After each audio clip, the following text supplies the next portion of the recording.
Ooh, that looks tasty.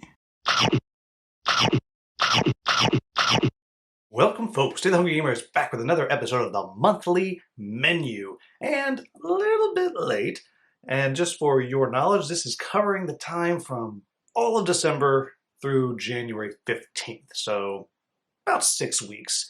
And I will do the next one, hopefully in about a month from now, and it'll cover from the 15th until whenever I actually put up the next one. So not quite back to actually every month, but we're pretty close. We're getting back to it. And so to start out, let's talk about how did I do with my predictions last time.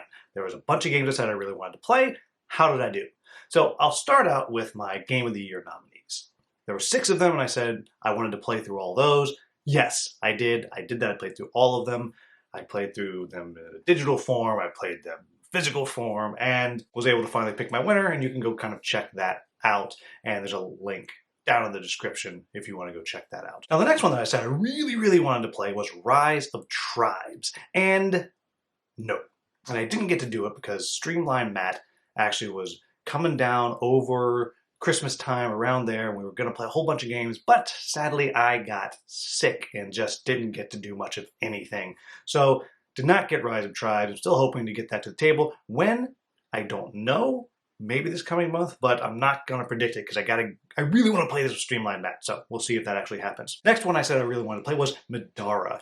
Yes, I did play that. I played a couple scenarios. I had it out on the table for a couple of days. I had to stop in the middle and go paint something because a new monster, a new character showed up. I'm like, oh my gosh, I can't play without it painted. So again, still really loving that game. Really a blast. I am hoping that by the time Acts 2 and 3 are showing up, I will be done with Act 1. Maybe, I don't know, but I am hopeful. Next one was Galaxy Defenders, and sadly, no, I did not get that one back to the table. I really, really, really wanted to, but it just didn't happen. There's only so much time in the day, and with the games that I picked, with having 6 whole games to play, and then Madara and all, it did a lot of time for some of these games, and I just was not able to get it back to the table. So we'll see if I can get to it again soon. And then we have the list that I talked about, the list of all the games that my wife was interested in playing. And did we knock any off of it?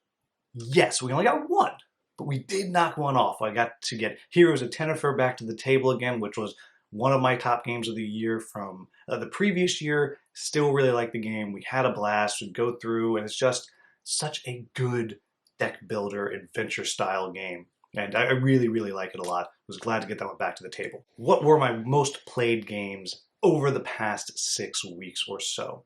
And I had a bit, as I always do, I always have a huge tie for the bottom slot of this. And this was no exception. There were several games in there that were equally played as the one that I'm marking as number 5.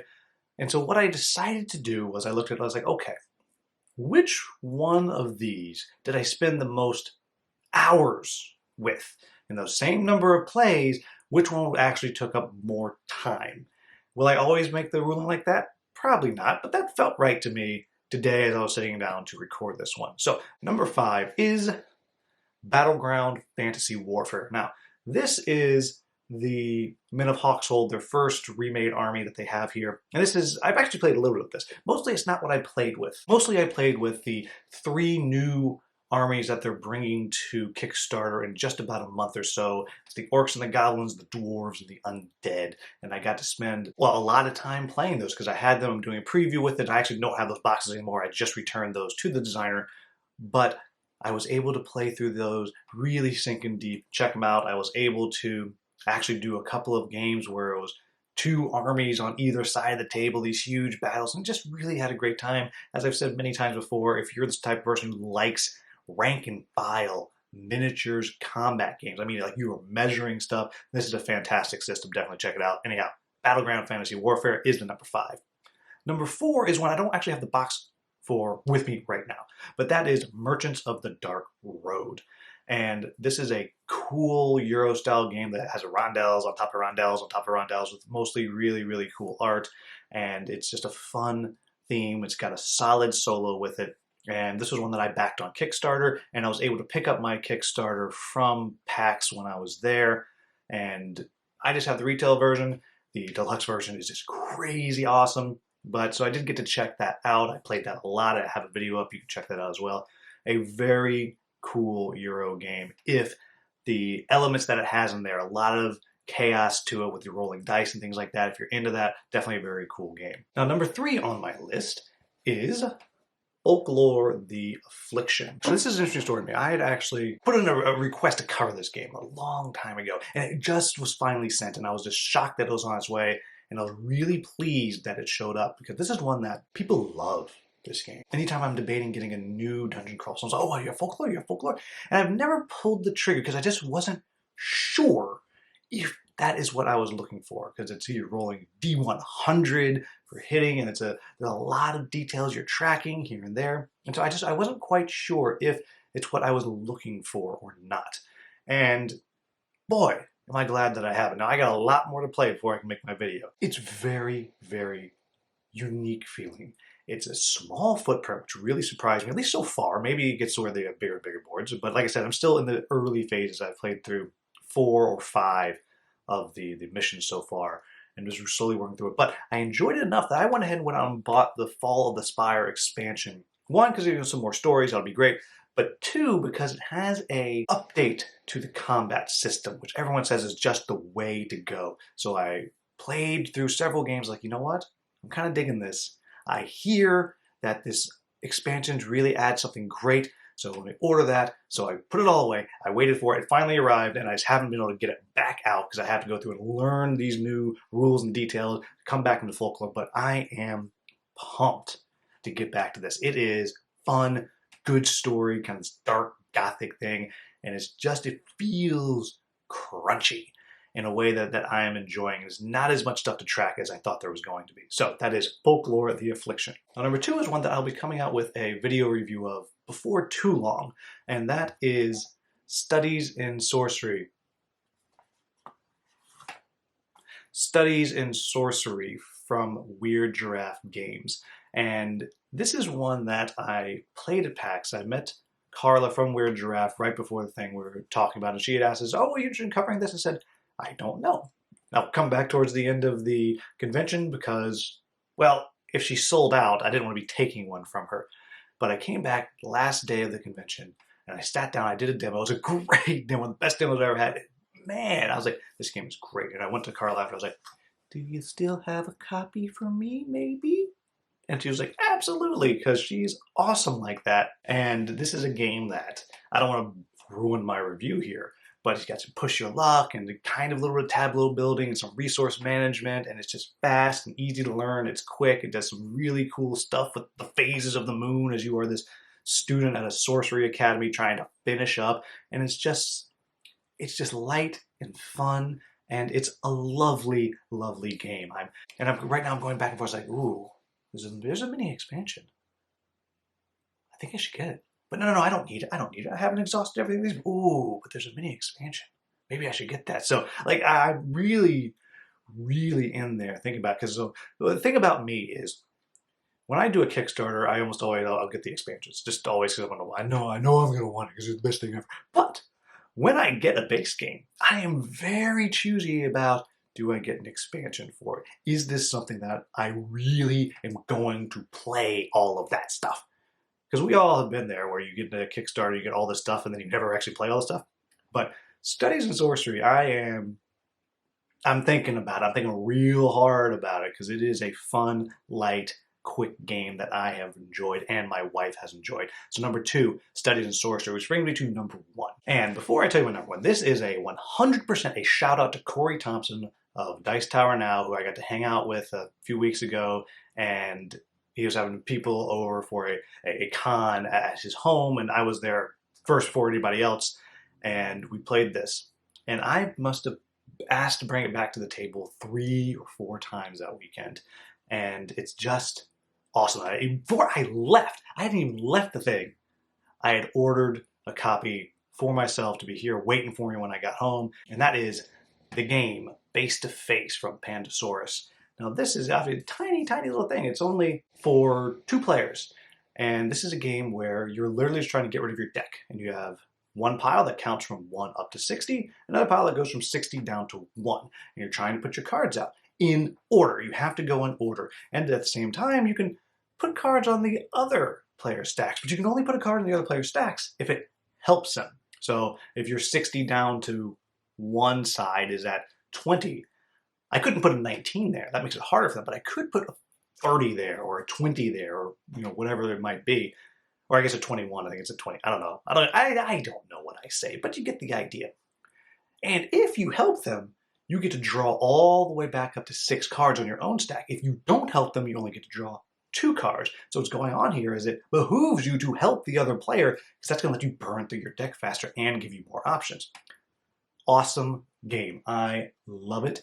It just lives in my backpack. I was at school the other day and I just sat down at lunch and one of the other teachers was there who I've played some games with before. I said, "You want to play a game?" She's like, "Sure." And we sat down and played one after we had lunch. And anybody who knows education, it's not like we get a long time for lunch here. So very, very cool, fun game. Really enjoyed the game of face to face. So here we go. Can I, in the next month, play these games I'm about to talk about? And so one, I'm going to say there's the list. Hopefully I'll knock a game off the list with me and my wife. She's really, really busy with her work and some extra education that she's doing. So she didn't have a lot of time, but when I can get her to play one, which knock one off the list, I really, really am excited to kind of get through those. So there's the list. Now, beyond that, I still have Galaxy Defenders on the list. I really want to get at least one game in, maybe 2, at least one. So Galaxy Defenders, save the world from the aliens. I haven't even started into the second box of that, so really, really want to get through that. Next, along the same theme, Galaxy Hunters. Now this is a Euro game that came out from IDW on Kickstarter. Rest in peace, IDW Games. That I really dig. It's a game that has rough edges. It's got way too many resources to track. It's got some oddities about how your first couple turns go and how you can't actually, it's very hard to go fight monsters and stuff. But despite all of that, I really enjoy this game. It's just a blast. It's this, especially when you add that expansion. I know my buddy Birdie and Land, he never wants to play it with the expansion. He hates the dice rolling, whatever. But I love that dice rolling mechanic. I have a couple house rules I've added in to kind of smooth off some of those edges. It's just a really, really fun game to me. I really enjoy it. Galaxy Hunters.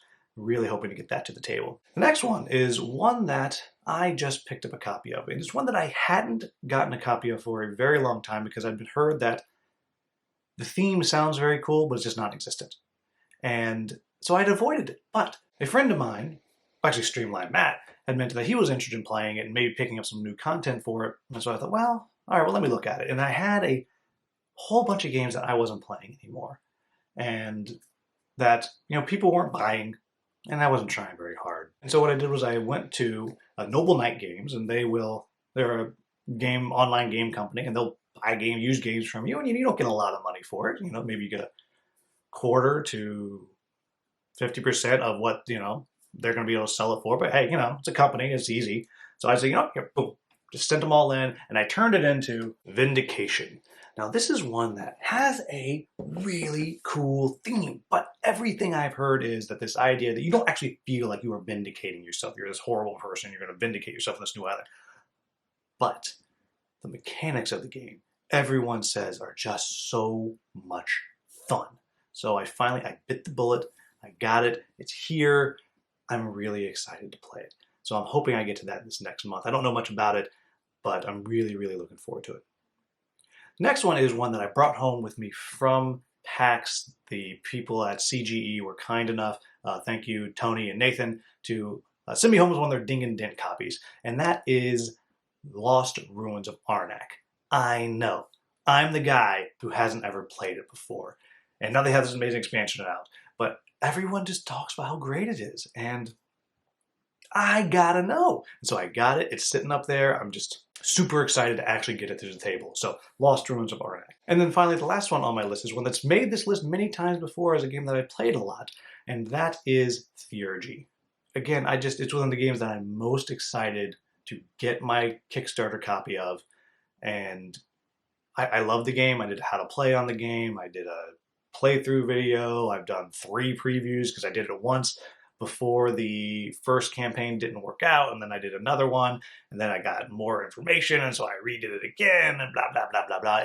I love this game. As far as I'm concerned, area control, this is my tops. It has a lovely kind of scythe-like action selection system, and the theme is just nailed, and I'm really looking forward to it. I really hope I get to the table this coming month. So, there you have it, folks. That is the first monthly menu of 2022. Again, you guys asked for it, so I'm going to do my best to make sure that I get one roughly every month going on through this year. So, there you have it, folks. As always, if you found this video useful or enjoyed it or just like laughing at me and my horrible choices, please like, subscribe, and share. As always, thank you so much for watching. Have a wonderful, wonderful day.